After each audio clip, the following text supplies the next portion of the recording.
The Animal, Part 7.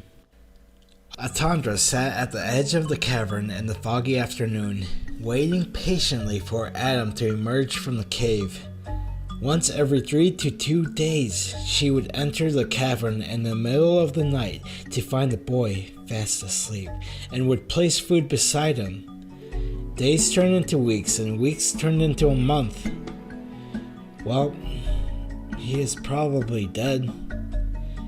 As she was turning around, there were subtle steps coming from the mouth of the cave, and a creature was making its way towards the entrance. Nice, she grinned. Out came Adam. His feet were rough and calloused. His hair reached towards his lower back. The skin was a gray chalky tone that billowed off when air blew across it. The pupils that were once so small were now large and glassy.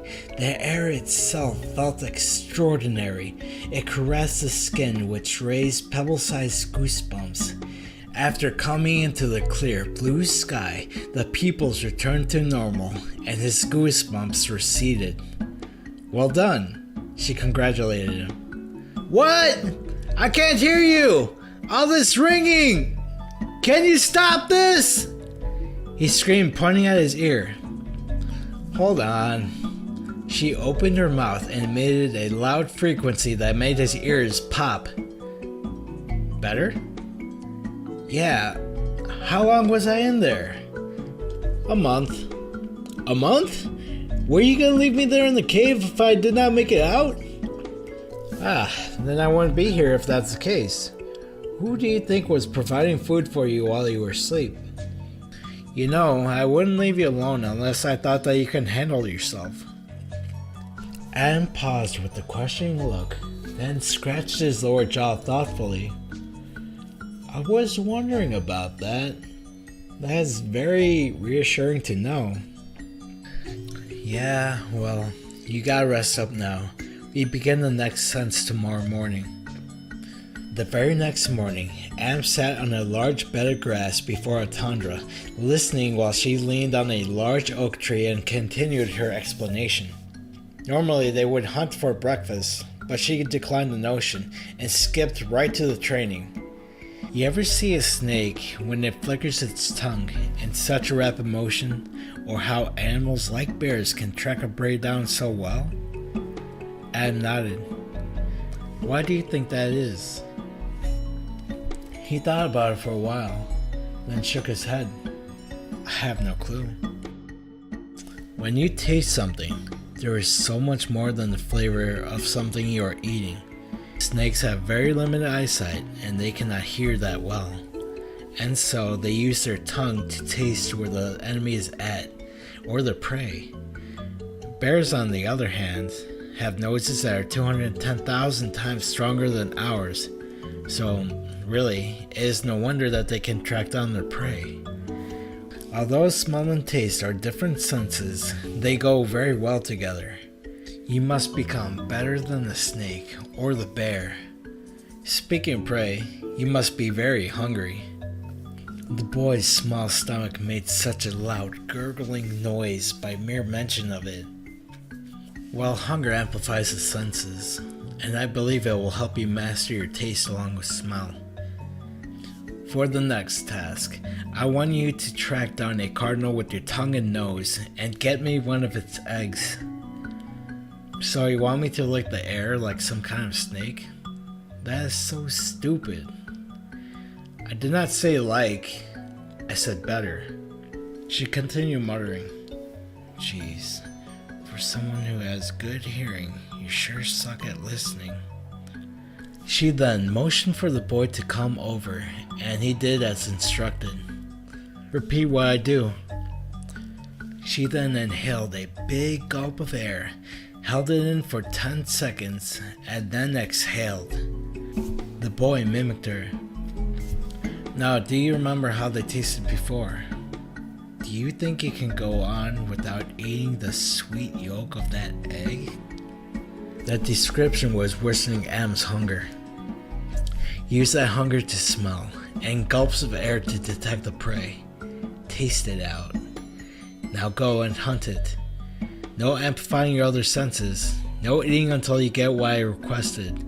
And I am always watching. She ominously cracked her knuckles. He had extreme difficulty. It took him 3 full days to successfully track down a nest high up on the branches. It didn't stop there. Atandra added more items to track down. Every item he had to track and retrieve was different, and when he failed to do so, there was no food until the task was complete. After many tries, he began to taste subtly the item that was sought out, and it was confirmed with a few short snorts. Within 4 months, he has fully awakened the sense of taste and smell. The final task of the training was to retrieve an organ from a bison. Venturing into the forest, he frequently inhaled large quantities of air, which was pungent with a mixture of sweet pine and sour red oak. At one point, Adam drew in a smell so foul it nearly made him vomit. Behind some bushes was a large pile of excrement. After much wandering and stumbling into the vast plains of the long grass, he took in a large gulp, and there was a faint scent of familiar muskiness of wet fur. It didn't belong to a wolf, nor an elk, for it smelled more malodorous. His tongue and nose led him over a hill, and there spotted among the long grass was a herd of 50 to 80 untamed large hairy bison. Getting my organ is going to be a tricky part. Confronting them would be disastrous. That he learned from experience when he confronted a nearby herd of them roaming near his campsite. They retaliated by stampeding and demolishing the tent, leaving him shelterless for 2 months until Atandra returned. With no other choice, he sat there until an opportunity in the form of 11 hungry wolves came near. Quickly, the big muscular beast formed a large circle around the calves and bellowed fiercely. The hungry dogs yelped and howled around in an attempt to penetrate the furry shield that guarded the prize. One wolf lunged forward impatiently, with claws ready to tear through the large hide, only to be knocked back by a headbutt. Adam quickly joined in on the chaos with the wolves. Then he noticed the larger of the wolves, with brown graying fur, began closing in towards a significantly smaller bison that was part of the wall. It sprang onto the large hunched back, clamping down on the thick muscular neck. The other bison began to charge forward, but they were blocked by sneering growls, salivating wolves. Adam charged forward with a spear in the hand, driving into the lower belly, and with a swift, terrible motion, he ripped open the animal's stomach. A large, slippery mass of entrails spilled over, and the animal stumbled onto the ground, launching the wolf off several meters. Among the panic, Adam dug his hands into the laboring animal, and with all his strength, he pulled out a red bean-shaped organ and ran away from the chaos. He quickly made his way back into the small hut within the forest and presented the object to Atandra, who was in turn pleased. "Ah, thanks." In 4 large bites, she consumed the whole thing and belched in satisfaction. A low rumbling came from the deep pits of Adam's stomach. He was starving. "Now can I eat?" he asked impatiently. Atandra went into the hut and came out with a large hairy hindquarter of a big horned goat and gave it to the boy, who immediately bit into it. After eating his fill, Atandra leaned over to ask one simple question. "Are you ready for the next one?" "I already got 5 senses down. What more is there?" "Just one more, but you gotta wait till nighttime." As the day faded into night, Atandra brought Adam into the open field with grass so tall it engulfed their shins, and a pale blue moonlight fully displayed their surroundings. There was not a tree nearby, just the mountaintops that was a few miles away. Even the sky was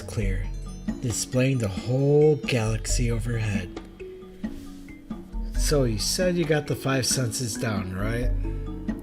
Well, yeah, I feel confident enough with them. Alright. All you gotta do is find me within 3 days using the senses that you have honed so far. You get this, and you are ready for the next stage. She squatted down in a running stance. Just give me a 4-minute head start. You ready? Bring it on! As the tundra hunched over, the legs' muscles quickly doubled in size, and with a leap so powerful it ripped off large clumps of dirt from the earth, she sped through the open fields of grass, completely vanishing in the distance within half a minute. Alright. After a few deep breaths, he could hear the ants crawling just a few meters ahead of him, the distant flapping of hundreds of birds flying a mile away, and 2 feet rapidly striking the ground in a vicious manner, growing distant until it completely faded. His eyes turned glassy and enlarged. Using his enhanced vision, he saw that in just a short time, she was able to cover 3 miles before entering into the dark, lush forest. 2 days has passed since the test began.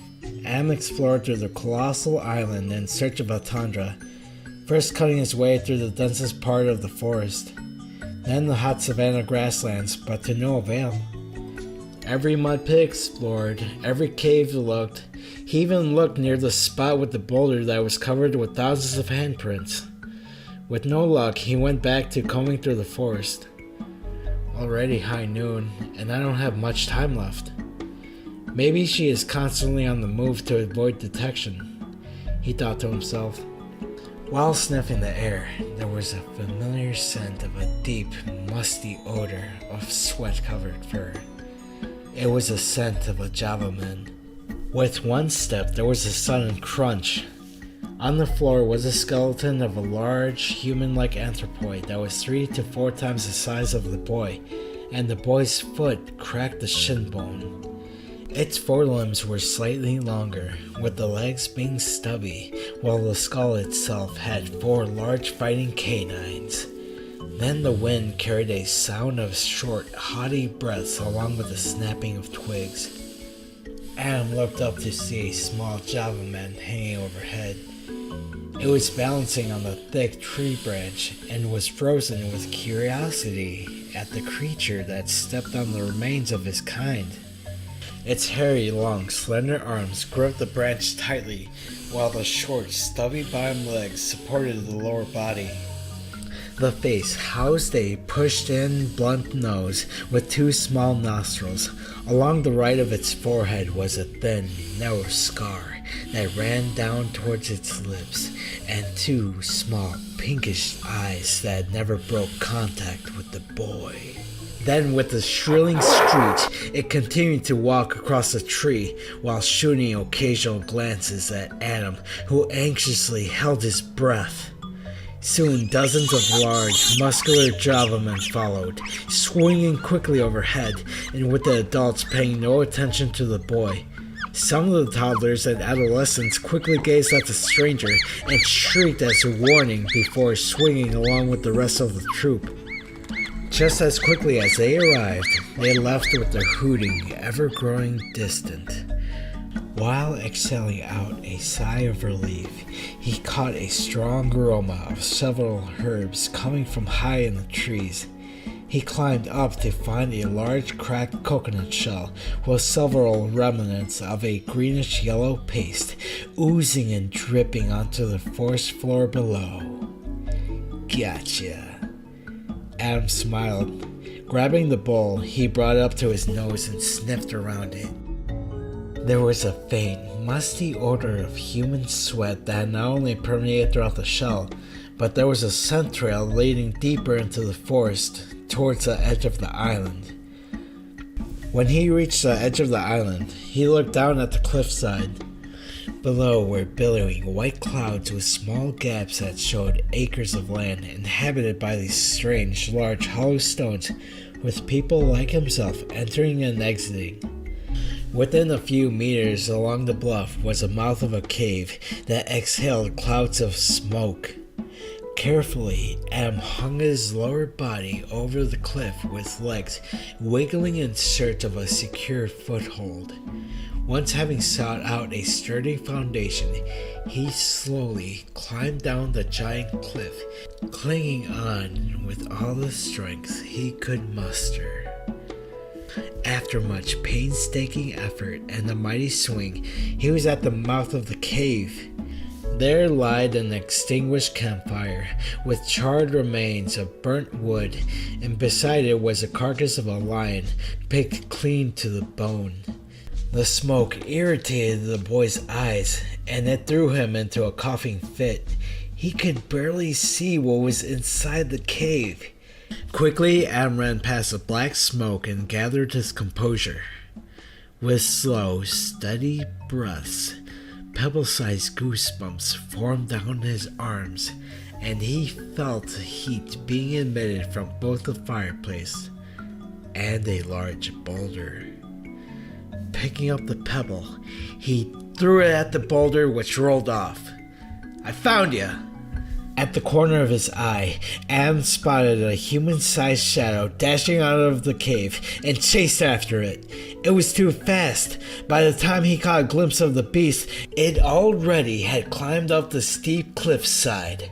The large boulder shifted and rumbled, then groggily stood with two large stubby hind legs, with large great paws unsheathing long black claws. It was a black bear whose yawn showed off large, terrible yellow fangs, and immediately frightened the boy. "Nope!" Adam ran towards the mouth of the cave and flung himself towards the cliffside of the island. There was a chuckle that was carried through the wind. "Damn it, Atandra!" Adam awkwardly scaled the cliff top and was back on the edge of the forest. There was a faint clattering of rock and a voice that echoed the words, "You almost got me!" Quickly, Adam scanned through the forest, then the mountain that hovered over the large canopy of trees. Although a speck, Adam knew it was a tundra, rocketing towards the top like an ant climbing a person's arm. Time was almost up. The sun was hiding behind the ocean, coloring the sky in a pinkish haze. Quickly, Adam bolted through the forest, snapping branches, hurling over logs until he was at the mountain base. Then he cautiously scaled up the mountain, climbing higher and higher. He could see the trees getting smaller, and soon the island itself was in full view. One of the rocks began to crumble under his weight and sent the boy plummeting. In a panic, Adam waved his arms wildly, hoping to grip something. Much to his surprise and luck, he gripped onto a large gap of the cliffside. He breathed anxiously. "Come on, Adam. Remember that saying, if I panic, I die. I climbed the mountain before.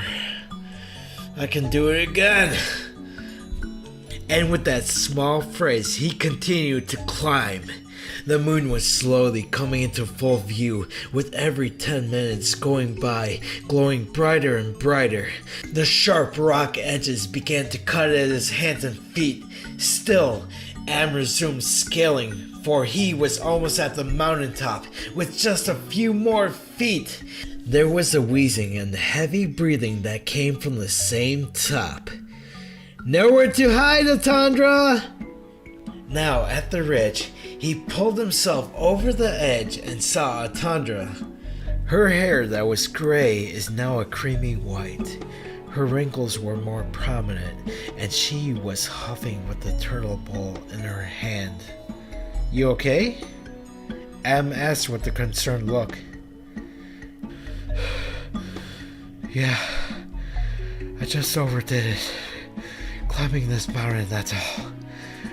What's more, is that we finish your training as quickly as we can." She guzzled down the slimy liquid that was within the turtle bowl, that immediately reverted her back to normal. She smiled towards the boy. "You did good. I am very proud of your progress. But you know what we should be doing now?" "What?" Then he saw behind her were long, thin banana tree leaves lined up along the wall. Continued training. She pulled back the leaves, revealing a giant cave housing hundreds of thousands of different crystallized animals, ranging from the mighty blue whale to the jet black bullet ant.